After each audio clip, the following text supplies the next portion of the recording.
เคยได้รับข้อความแปลกๆชวนเล่นพนันกันบ้างไหมครับข้อความที่ดูเหมือนจะไม่มีอะไรแบบนั้นเนี่ยบางทีมันอาจจะเป็นแค่ยอดของภูเขาน้ำแข็งขององค์กรอาชญากรรมขนาดมหึมาก็ได้นะครับ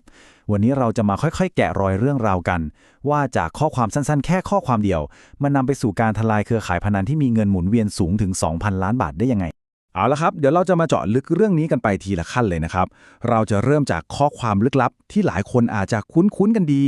ไปสู่ปฏิบัติการจับกุมครั้งสำคัญแล้วไปเปิดดูข้อกล่าวหากันว่ามันหนักหนาแค่ไหนจากนั้นไปดูตัวเลขเงินหมุนเวียนที่บอกเลยว่ามหาศาลมากและปิดท้ายด้วยการมองภาพใหญ่ว่าเรื่องนี้เนี่ยเป็นส่วนหนึ่งของภารกิจสำคัญของ DSI ยังไงครับเรื่องราวทั้งหมดเนี่ยมันเริ่มต้นจากสิ่งที่หลายคนอาจจะมองว่าเป็นแค่เรื่องน่ารำคาญในชีวิตประจำวันเท่านั้นเองนั่นก็คือ SMS ขยะหรือว่าข้อความสแปมนี่แหละครับหน้าตาข้อความที่ส่งกันเนี่ยก็จะประมาณนี้เลยครับบิ๊กยูลานวุบใหญ่เกมปล่อยฟูดต่อ 98% ถอนไม่อั้นสังเกตการใช้คำไหมครับ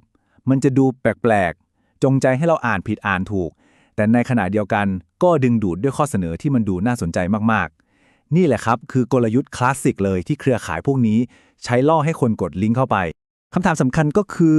แล้วเบื้องหลังข้อความที่ดูเหมือนจะไม่มีอะไรซับซ้อนแบบนี้มันมีอะไรซ่อนอยู่กันแน่บอกได้คำเดียวเลยครับว่าคำตอบเนี่ยมันใหญ่กว่าที่เราคาดคิดไว้เยอะมากและแล้วจากข้อความสั้นๆข้อความเดียวนะครับมันนำเราไปสู่ปฏิบัติการครั้งใหญ่ของหน่วยงานระดับประเทศอย่างกรมสอบสวนคดีพิเศษหรือ DSI ซึ่งมันก็บอกเราได้ทันทีเลยว่าเรื่องนี้ไม่ใช่เรื่องเล็กๆอีกต่อไปแล้ว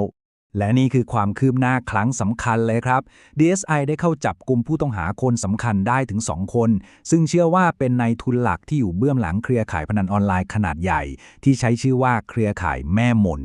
ที่น่าสนใจมากๆในรายละเอียดของการจับกุมครับผู้ต้องหาก็คือนายสรวุฒิและนางสาวภกามาศถูกจับกุมเมื่อวันที่ 20 กุมภาพันธ์ 2568 ตอนช่วงสายๆเลยครับแต่ที่พีคสุดก็คือสถานที่จับกุมครับคือบริเวณหน้าอาคาร DSI เองเลยซึ่งปฏิบัติการนี้เป็นผลงานของศูนย์สืบสวนสะกดรอยการข่าวของ DSI ครับแต่กว่าจะมาถึงวันจับกุมได้เนี่ยมันไม่ใช่เรื่องง่ายๆเลยนะครับถ้าเราดูไทม์ไลน์นี้จะเห็นเลยว่าเส้นทางมันยาวนานมากเริ่มจากศาลอนุมัติหมายจับตั้งแต่เดือนเมษายนปี 67 นู่นเลยนะครับจากนั้น DSI ก็ใช้เวลาอีกหลายเดือนเลยในการตามสะกดรอยผู้ต้องหาที่กำลังหลบหนีอยู่จนกระทั่งเราทำสำเร็จในวันที่ 20 กุมภาพันธ์ ปี 68 โอ้โหนี่มันสะท้อนให้เห็นเลยนะครับว่าการทำงานต้องใช้ความอดทนแล้วก็ต่อเนื่องจริงๆเอาละครับทีนี้เรามาดูในมุมของกฎหมายกันบ้างข้อกล่าวหาที่ผู้ต้องหาทั้ง2คนนี้ต้องเผชิญเนี่ยบอกเลยว่ามันร้ายแรงกว่าแค่การส่งข้อความสแปมเยอะมากครับคดีนี้ถูกจัดให้เป็นคดีพิเศษที่ 76/2566 นะครับซึ่งคำว่าคดีพิเศษเนี่ยมันหมายถึงว่าเป็นคดีที่มีความซับซ้อนสูงแล้วก็ส่งผลกระทบในวงกว้างโดยสาระสำคัญของคดีนี้ก็คือการสืบสวนกลุ่มอาชญากรที่แอบเข้าไปใช้บัญชีธนาคารของคนอื่นเพื่อเอามาเป็นเครื่องมือในการโปรโมทเว็บพนันนั่นเองครับสรุปข้อหาหลักๆเลยนะครับมีอยู่3กระทงใหญ่ๆด้วยกันข้อแรกคือการแฮ็กหรือเข้าไปใช้บัญชีธนาคารของคนอื่นแบบผิดกฎหมายข้อ2ก็คือการจัดให้มีการเล่นพนันแล้วก็โฆษณาชวนเชื่อและข้อที่3ซึ่งเป็นข้อที่สำคัญและร้ายแรงที่สุดเลยก็คือการสมคบกันฟอกเงินหรือพูดง่ายๆก็คือการเอาเงินที่ได้มาแบบผิดกฎหมายมาทำให้มันดูเหมือนเป็นเงินที่ถูกกฎหมายครับและนี่คือจุดที่อาจจะทำให้หลายคนต้องตกตะลึงเลยนะครับเราจะมาดูสเกลทางการเงินของเครือข่ายนี้กันซึ่งมันใหญ่โตมหาศาลจริงๆครับ 2,000 ล้านบาทครับย้ำอีกทีนะครับ2,000 ล้านบาท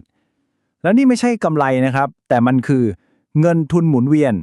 ซึ่งหมายถึงจำนวนเงินทั้งหมดที่ไหลผ่านเข้าออกในระบบของเครือข่ายนี้ลองนึกภาพตามสิครับว่าขนาดของธุรกิจผิดกฎหมายนี่มันจะใหญ่แค่ไหนและมีคนเข้าไปเกี่ยวข้องเยอะขนาดไหนและผู้ต้องหาทั้ง2คนที่ถูกจับกุมไปเนี่ยแหละครับก็ถูกระบุว่าเป็นนายทุนหลักของเครือข่ายแม่มนพูดง่ายๆก็คือเป็นคนที่คอยซัพพอร์ตเงินทุนและก็อยู่เบื้องหลังการทำงานทั้งหมดการจับกุมครั้งนี้เลยเหมือนเป็นการตัดท่อนน้ำเลี้ยงเส้นสำคัญขององค์กรนี้เลยทีเดียวทีนี้เพื่อให้เข้าใจภาพรวมมากขึ้นนะครับการจับกุมครั้งนี้เนี่ยไม่ใช่ปฏิบัติการที่เกิดขึ้นมาแบบเดียวๆนะครับแต่มันเป็นส่วนหนึ่งของภารกิจแล้วก็ยุทธศาสตร์ที่ใหญ่กว่าของ DSI คือการดำเนินการทั้งหมดเนี่ยมันเป็นไปตามข้อสั่งการโดยตรงจากท่านอธิบดีกรมสอบสวนคดีพิเศษพันตำรวจตรียุทธนาแพรดำเลยนะครับ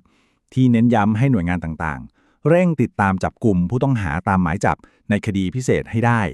และนี่ก็คือวัตถุประสงค์หลักๆของภารกิจนี้เลยครับก็คือต้องนำตัวผู้กระทำผิดที่ยังหลบหนีอยู่เนี่ยเข้าสู่กระบวนการยุติธรรมให้ได้โดยเฉพาะอย่างยิ่งในคดีที่หมายจับใกล้จะหมดอายุความแล้วคือจะปล่อยให้อาชญากรลอยนวลไปเฉยๆไม่ได้เด็ดขาดและก็เพื่อรักษาความเชื่อมั่นในระบบยุติธรรมของประเทศเราด้วยครับ และทั้งหมดนี้ก็คือเรื่องราวที่แสดงให้เห็นนะครับว่าจากจุดเริ่มต้นเล็กๆอย่างข้อความสแปมที่เราอาจจะเคยกดลบทิ้งไปใครจะไปคิดล่ะครับว่ามันจะสามารถสาวไปถึงการเปิดโปงองค์กรอาชญากรรมที่มีเงินหมุนเวียนมหาศาลถึง 2,000 ล้านบาทได้แต่มันก็ทำให้เราต้องกลับมาตั้งคำถามต่อนะครับว่าแล้วตอนนี้ยังมีเครือข่ายแบบนี้อีกกี่เครือข่ายที่ยังคงซ่อนตัวแล้วดำเนินกิจกรรมผิดกฎหมายอยู่โดยที่เราอาจจะไม่เคยรู้เลย